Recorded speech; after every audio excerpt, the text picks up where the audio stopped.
Olá pessoal, aqui é Rodrigo Ramos novamente para mais um Cloudcast. No último Cloudcast nós falamos sobre o serviço de banco de dados relacional da Amazon, o Amazon RDS. E hoje nós vamos dar continuidade a esse serviço, vamos falar um pouquinho mais sobre esse serviço, algumas funcionalidades que eu acho interessante comentar e que não deu para incluir no último vídeo, senão vai ficar muito grande. Então, vamos então ao nosso Cloudcast de hoje sem mais delongas, vai ser bem rapidinho.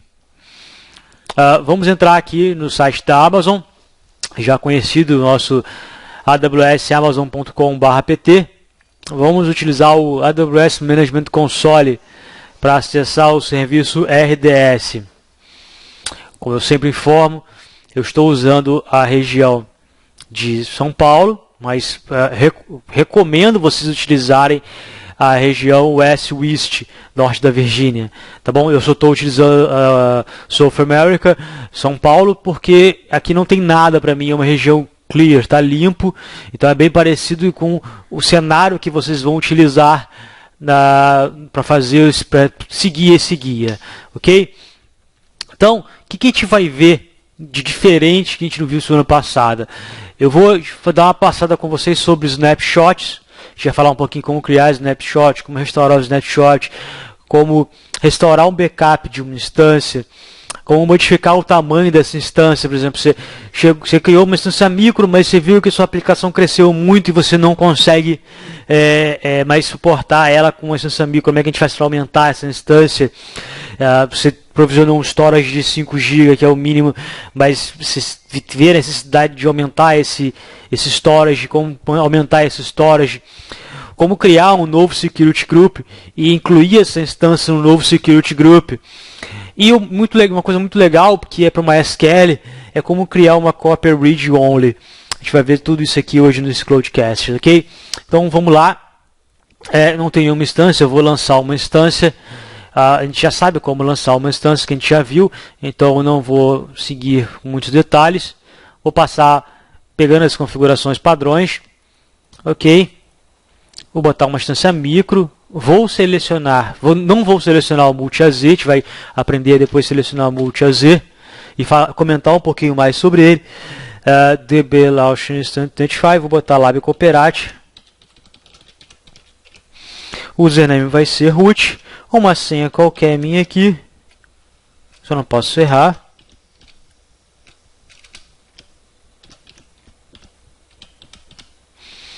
Vou clicar em continue.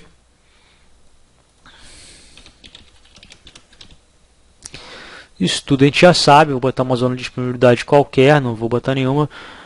Também não vou mexer no backup, nem vou mexer na janela de manutenção. Depois a gente vai ver como consultar isso daqui para identificar qual foi aquele que ele escolheu. E se tiver que modificar. Ok, vamos lançar. Vocês já sabem que demora um pouco para lançar, então eu vou parar o vídeo um momento até ele lançar essa instância. Se tiver criada essa instância corretamente, nós vamos voltar para falar. Ok, pessoal? Até daqui a pouco. Vamos lá, pessoal, voltando então. O nosso banco de dados já está criado. Nosso banco de dados RDS com MySQL. E como a gente tinha prometido, vamos ensinar agora como criar uma snapshot desse banco de dados. Supondo que ele já esteja populado, com a massa de dados dentro dele. Tá bom? A gente vai clicar com o botão direito e Take the Base Snapshot.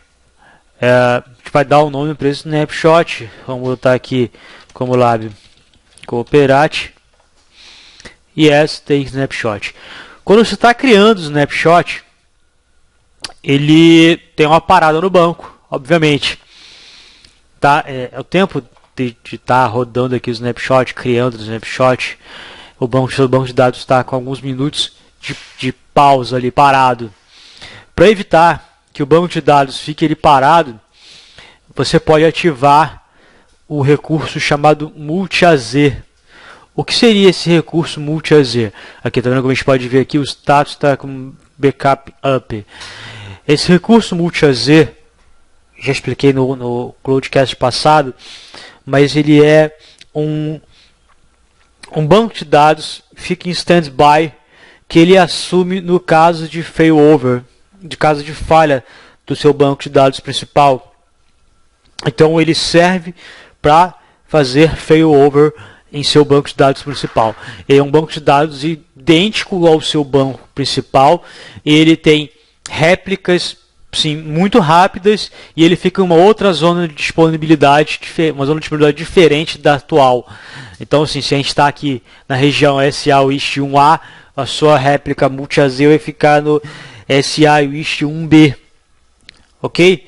Você não vê ele aqui, ele no nosso Management Console, mas ele existe, e em caso de falhas como essa, ele estaria assumindo para o seu banco não ter paradas nenhuma. Então aqui, quando a gente estava explanando sobre multi-AZ, o banco já entrou em backup e já voltou, ou seja, nosso snapshot já está criado e já está disponível. Mas, ok, Rodrigo, eu não criei o multi-AZ, tu me está vendo aqui, ó, tá como no. E como é que eu faço agora para adicionar o multi-AZ para esse banco? Não tem problema. A gente vai selecionar o banco, Instance Action, clicar em Modify. Tá? Aqui a gente tem a opção de botar multi-AZ sim ou não, sim. Se eu clicar em Continue simplesmente, eu vou... Essa atualização que a gente fez, essa alteração que a gente fez, ela só vai ser válida depois que passar a janela de manutenção. E como é que eu consulto a janela de manutenção? Exatamente aqui. Aqui, ó, quando a gente criou o banco de dados, a gente marcou como não preferência para a janela de backup e janela de manutenção. Então, esses foram os valores que ele definiu como aleatório. Ó, vai startar todo dia o backup às 3 horas e 42 minutos, duração de meia hora aproximadamente. A janela de manutenção é todo sábado, à meia-noite e 58, duração de meia hora. A retenção de backup é um dia só, posso alterar aqui também, uma retenção para 10 dias, mas eu não quero esperar até a minha janela de manutenção para ter a multi-AZ, eu quero dispor desse benefício agora. Então eu marco a opção Apply Immediately e clico em Continue.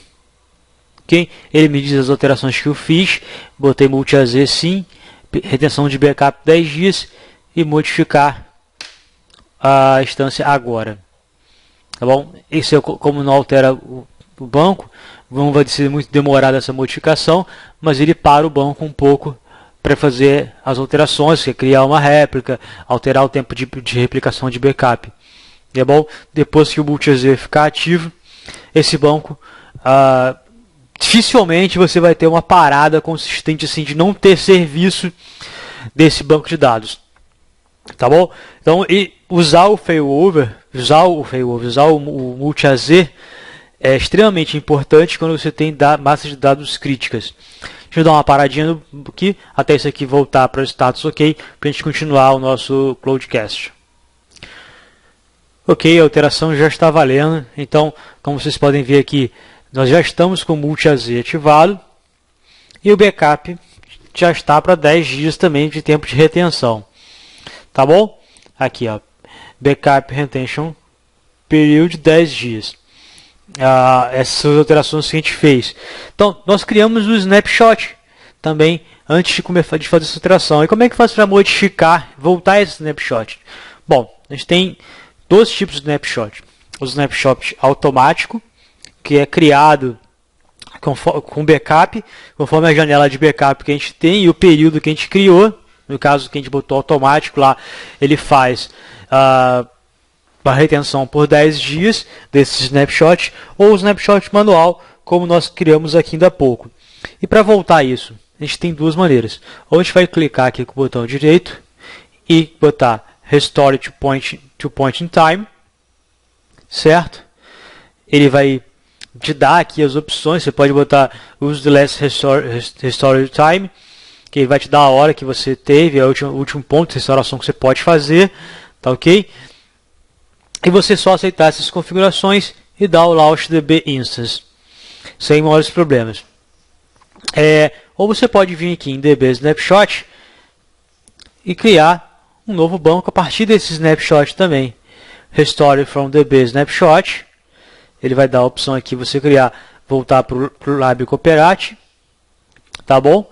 vai dar um nome para identificar isso daqui e depois clicar em Launch DB Instance ou criar um snapshot a partir desse próprio snapshot aqui. Então, assim, vamos criar um banco a partir daqui. Restore from DB Snapshot. A gente vai dar um nome qualquer. Lab 2. A gente vai criar um novo banco a partir desse snapshot. Sem multi-AZ, sem preferência de zona e Launch DB Instance. Então, se a gente for lá em DB Instance, sei lá, já está criando um novo banco a partir daquele snapshot que nós criamos. Sem problema nenhum. Perfeito? Uma outra coisa muito interessante é, como eu conversei com vocês no início, você provisionou o seu banco para uma capacidade que cabia na instância micro e cabia também nos seus 5 GB de storage. Mas hoje sua aplicação cresceu, seus recursos também cresceram, suas necessidades de processamento e memória aumentaram. O que você vai fazer? Você tem que aumentar esses recursos diretamente aqui nesse banco. A gente vai selecionar esse banco, clicar em Instance Action, clicar em Modify novamente, vai esperar abrir a janela e aqui a gente tem a opção de aumentar o storage. Vamos botar aqui, vamos dobrar o storage para 10 GB. Vamos tirar de micro para botar uma instância small. A gente precisa de uma instância small. Aproveitar aqui que a gente está fazendo essa alteração, a gente tem uma janela, a gente já está com o multi-AZ ativado, não precisa se preocupar muito com o backup, mas vamos botar aqui que a gente vai fazer o backup exatamente todo dia, meia-noite e meia, que é quando eu fecho, sei lá, meus dados fecham, a rotina dos meus dados fecham, e eu vou fazer o backup para ter um backup mais consistente, ok? E vou dar Apply imediatamente, forçar a valer imediatamente, e vou dar um Continue. Assim que eu clicar aqui, ele vai me dar as modificações que eu realizei. Então eu mudei para M1 Small, aumentei para 10 GB e mudei a janela de backup para meia-noite e meia para 1 hora. No caso a gente estava lá com meia hora. E Apply Immediately. Então marcado como True. Vou clicar em Modify DB Instance para valer as modificações. Do backup, Windows maintains Windows vamos voltar aqui. Voltei para a janela de backup que estava antes, ele não aceitou mudar. Vou dar um Apply, Continue e vou modificar aqui.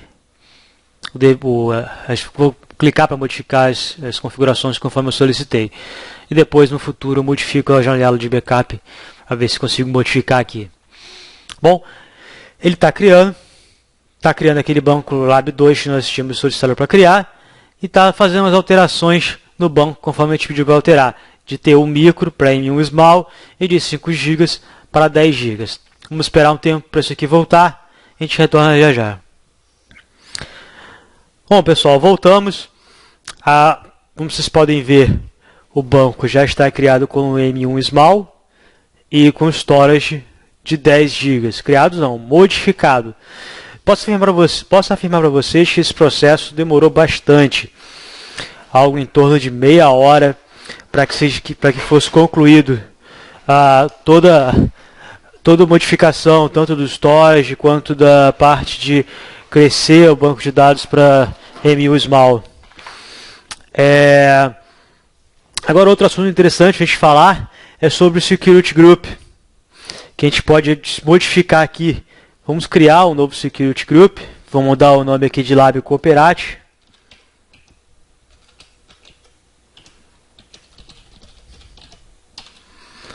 A descrição vamos deixar em branco.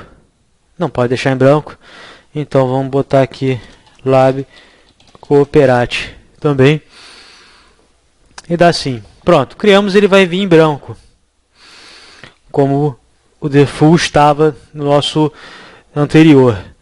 A gente pode criar aqui várias regras, né? Incluir IPs, incluir Security Group EC2, mas a gente, para títulos de teste nosso, vamos incluir a mesma regra, só precisa aprender a modificar o Security Group. A gente vai adicionar isso aqui, ele vai autorizar, vai botar como status autorizando, daqui a pouco ele vai autorizar. Realmente não demora muito.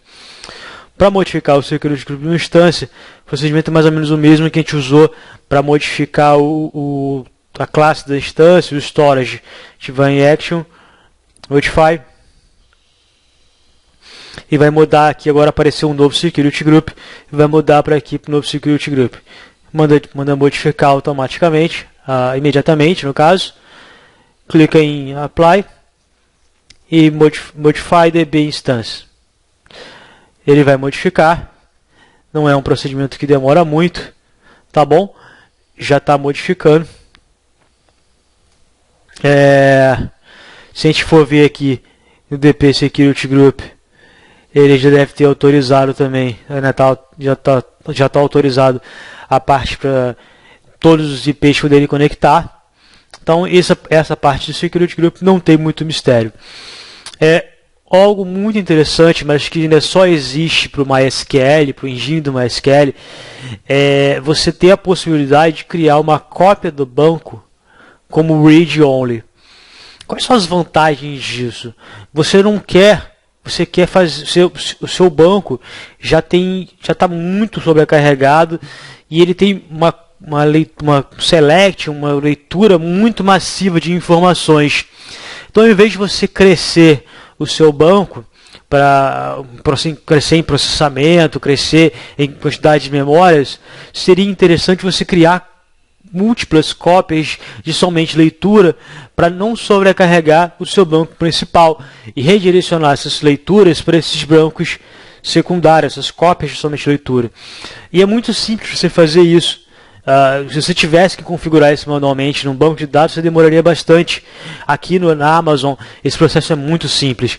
Você vai clicar com o botão direito e você vai escolher a opção Create Read Replica.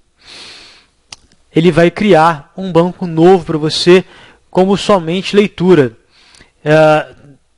Ele vai você escolher aqui Read Replica Source, a gente vai botar o Lab Cooperate mesmo, e DB Instance Identify, vamos colocar um nome parecido, Lab Cooperate RO, Read Only. Vamos colocar com M1 Small mesmo, e vamos mandar criar esse novo banco, que é uma cópia Read Only no meu principal. Ele está modificando o meu banco principal para dizer que tem alguma cópia de Read Only para redirecionar o tráfego de leitura para lá. Ele está criando um banco de leitura com as mesmas informações que vai ter no meu banco principal. Read Only, eu posso criar vários Read Only do banco principal, somente do banco principal, e redirecionar essas leituras para esses bancos. Isso me dá assim, uma sobrevida sem precisar aumentar a capacidade de processamento do meu banco principal muito grande, que desafoga realmente muito os selects, as consultas no meu banco principal. Essa é uma grande novidade, não, você já tem um serviço já tem algum tempo, mas é um grande recurso para você utilizar nas suas aplicações muito pesadas de leitura. Tá bom, pessoal? Realmente vai demorar um pouquinho essa modificação, a gente não vai testar nada aqui, mas é bem interessante vocês conhecerem essas features que existem no Amazon RDS. Não se esqueçam de deletar esses serviços depois de concluir esse Cloud Cache, para você não ficar gastando com os serviços sem estar utilizando. Da mesma forma que nós temos no S2, aqui no RDS, nós temos os serviços de monitoramento. Então a gente pode monitorar alguns recursos da instância. Eu vou tentar mostrar para vocês algumas coisas aqui. Por exemplo, utilização de CPU, né? Ele tem atualizado da última hora, vamos botar aqui das últimas 3 horas, mas ele não tem 3 horas de criado. Eu criei há pouco tempo esse banco para o Cloud Cache, então na criação ele estava lá em cima, depois desceu, deu uma queda muito brusca e foi mantendo um nível aceitável aqui de quantidade de memória para as modificações que a gente está fazendo no banco. Aqui provavelmente, essa descida brusca aqui, provavelmente foi quando nós modificamos ele de micro para small. Então a porcentagem de memória reduziu bastante a utilização. Então você tem um monitoramento de outras métricas também aqui, tipo DB Connect, memória livre, olha só, deu um salto de memória livre, né? Free Tablespace, perdão. A memória livre da Tablespace mesmo, do espaço que a gente armazenou do storage, saiu de 5 GB, que ele deu um salto para 10 GB quando nós modificamos aqui. Realmente a memória física mesmo em megabyte, ele tinha de 200, mais ou menos 250, 356, ele partiu para mais ou menos 1 GB e 300 quando nós modificamos da instância de micro para small. Então a gente tem várias opções aqui de leituras que a gente pode fazer para poder controlar o nosso banco, para poder monitorar o nosso serviço RDS. Então, como eu falei, um serviço bem interessante, vale a pena ser utilizado, vale a pena ser explorado. Espero que vocês tenham gostado do nosso Cloudcast de hoje.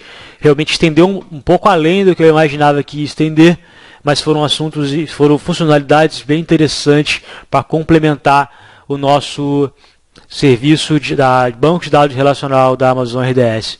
Se você curtiu o nosso Cloudcast, não se esqueça de compartilhar no Facebook, curtir a nossa página no YouTube e lá no nosso Twitter também, retweetar, curtir, compartilhar. Isso é um grande incentivo para a nossa criação dos outros vídeos. Ok, pessoal? Um forte abraço a todos e até o próximo Cloudcast.